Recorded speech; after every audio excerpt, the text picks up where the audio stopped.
Hello दोस्तों, good afternoon. आशा करता हूँ आप लोग सब अच्छे होंगे। अभी तक मेरे चैनल को आपने सब्सक्राइब नहीं किया है तो प्लीज़ सब्सक्राइब कर दीजिएगा, क्योंकि मेरे जितने भी वीडियोज़ आ रहे हैं वो सारे इन्फॉर्मेटिव नॉलेजेबल वीडियो आ रहे हैं। जब तक आपके पास नॉलेज और इन्फॉर्मेशन ना हो तब तक आपको स्टॉक मार्केट से पैसा कमाना काफ़ी मुश्किल हो जाएगा। तो मेरे वीडियो जो रेगुलर आते हैं वो रेगुलर वीडियो 3 वीडियो रेगुलर आते हैं। पहला हर रात को अगले दिन से स्टॉक मार्केट का क्या रुख रह सकता है वो मैं डालता हूँ, अभी अभी मैंने डाला भी है। और दूसरा सुबह 8 से 8:30 बजे के अंदर stock in news for today. खराब स्टॉक को आप बाई करके चल सकते हैं, खराब स्टॉक को आप सेल करके चल सकते हैं, और अच्छे स्टॉक को आप बाई करके चल सकते हैं टेक्निकल्स से मैच करके। यदि टेक्निकल्स में बुलिश है तो आप अच्छे न्यूज़ वाले बाई कर सकते हैं थोड़ा स्टॉप लॉस डाल के, यदि आप ट्रेडर हैं। और यदि ख़राब न्यूज़ है तो आप थोड़ा सा स्टॉप लॉस डाल के आप सेल करके चल सकते हैं टेक्निकल्स देख के। तो ये जो 3 वीडियो और एक वीडियो और मैं सुबह डालता हूँ जो कि levels of crude, silver, natural gas, gold, Nifty, bank Nifty का, ये 6 आइटम का डेली मेरा वीडियो आता है। तो ऐसे इन्फॉर्मेशन पाने के मेरे चैनल को जरूर सब्सक्राइब कर दीजिएगा दोस्तों। आज का टॉपिक काफ़ी इंटरेस्टिंग होने वाला है। अभी अभी आरबीआई का, रिजर्व बैंक ऑफ इंडिया ने, रिजर्व बैंक ऑफ इंडिया का दोस्तों एक एमपीसी का मीटिंग हुआ था दिसंबर 4, 5 और 6 में। उसमें बाकी रेट्स तो चेंज नहीं किया गया है, मगर एक रेट चेंज कर दिया गया है जिसको सीआरआर बोलते हैं, कैश रिजर्व रेशियो। तो सीआरआर पहले था 4.50 और इसको 50 बेसिस पॉइंट मतलब होता है 1/100, यानी कि 0.50 घटा के 4% कर दिया गया है। तो दोस्तों आइए जानते हैं आज के वीडियो में कि सीआरआर एक्चुअली होता क्या है, इसका इम्पोर्टेंस क्या है और इकोनॉमी में ये कैसे इम्पैक्ट करता है। तो आज सीआरआर, ये वीडियो के बाद आपको सीआरआर का कंसेप्ट पूरा क्लियर हो जाने वाला है। जब भी आरबीआई का बात किया जाता है, रिजर्व बैंक ऑफ इंडिया का, तो reserve bank of India central bank किसी भी कंट्री का, चाहे इंडिया का हो चाहे वर्ल्ड का किसी कोने का हो, हमेशा डिपॉजिटर्स का सेफ्टी देखता है, जनता का पैसा सेफ होना चाहिए। तो ये सीआरआर जो है, ये सीआरआर कैश रिजर्व रेशियो जिसको हम लोग बोलते हैं, ये क्या है और क्यों इंपॉर्टेंट है। तो सीआरआर मैंने बताया ये एक रेशियो है। कोई भी बैंक का, कोई भी कमर्शियल बैंक का जो आरबीआई के अंडर में है, उसका जो टोटल डिपॉजिट है, वो टोटल डिपॉजिट का कितना परसेंटेज कैश रिजर्व आरबीआई में रखना पड़ता है। ये मैंडेटरी है, कंपलसरी है, इसको रखना ही पड़ता है लिक्विडिटी मैनेजमेंट के लिए।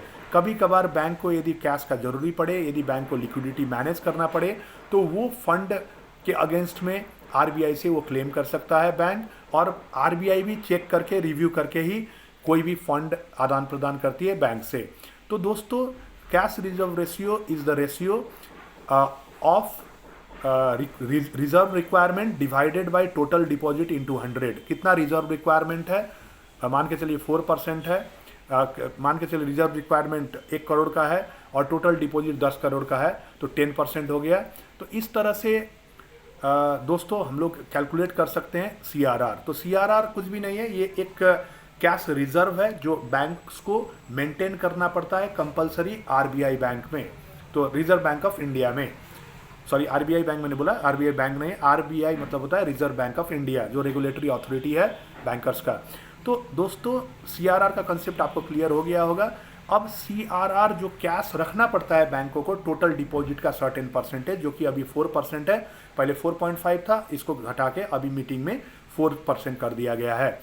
अब इसका इम्पैक्ट बाजार में कैसा पड़ सकता है ये जानते हैं दोस्तों। इकोनॉमी में, अर्थव्यवस्था में कैसा असर पड़ सकता है, तो ये एक एग्जाम्पल से हम लोग क्लियर करते हैं। अभी अभी जो ग्रॉस डोमेस्टिक प्रोडक्ट डाटा आया, जीडीपी डाटा, सकल घरेलू उत्पाद डाटा आया, वो उम्मीद से काफ़ी कम आया है। उम्मीद किया जा रहा था 6.20 से 6.90 तक आएगा, मगर वो एक्चुअल में आया है 5.40। तो ये जीडीपी कम होने का मतलब अर्थव्यवस्था डाउन हुआ है। इसको बढ़ाने के लिए पैसा को पंप करना होगा, इकोनॉमी में, अर्थव्यवस्था में पैसा का फ्लो बढ़ाना होगा। अब आप समझ सकते हैं पैसा का फ्लो बढ़ाने के लिए आरबीआई क्या करेगा, कैश रिजर्व रेशियो जो ज़्यादा पैसा डालना था बैंकों को 4.5%, अब उसको घटा के 0.50 घटा के 4% सिर्फ रख दिया है। इसके कारण पहले से जो पैसा पड़ा हुआ है आरबीआई में, अब वो उसमें से 0.50 बैंक्स अपने इन्वेस्टमेंट्स के लिए यूज़ कर सकते हैं, अपने लिक्विडिटी मैनेजमेंट के लिए यूज़ कर सकते हैं। तो इस तरह से यदि इकोनॉमी को बढ़ाना है, यदि बाजार में पैसे को पैसे का फ्लो बढ़ाना है, इन्फ्लेशन कम हो रहा है, जीडीपी कम हो रहा है, तो उसको थोड़ा बैलेंस करने के लिए सीआरआर को कम किया जाता है। ये एक सेंट्रल बैंक का टूल है। इसके अलावा बहुत सारे रेट्स होते हैं, रेपो रेट, रिजर्व रेट, इसके विषय में अलग से एक वीडियो बनाऊंगा। आज का वीडियो सीआरआर का है, कैश रिजर्व रेशियो। आशा करता हूं दोस्तों ये वीडियो के बाद आपको समझ में आ गया होगा कैश रिजर्व रेशियो क्या है और ये बढ़ाने घटाने से क्या होता है। तो ये एक टूल है रिजर्व बैंक का पैसे का फ्लो को इकोनॉमी में भेजने के लिए, और यदि पैसे का फ्लो ज़्यादा है इकोनॉमी में, उसको यदि पुल करना है तो सीआरआर रेट को बढ़ा दिया जाता है। तो इससे ये वीडियो से मैं आशा करता हूँ आपका कंसेप्ट कैश रिजर्व रेशियो का क्लियर हो गया होगा।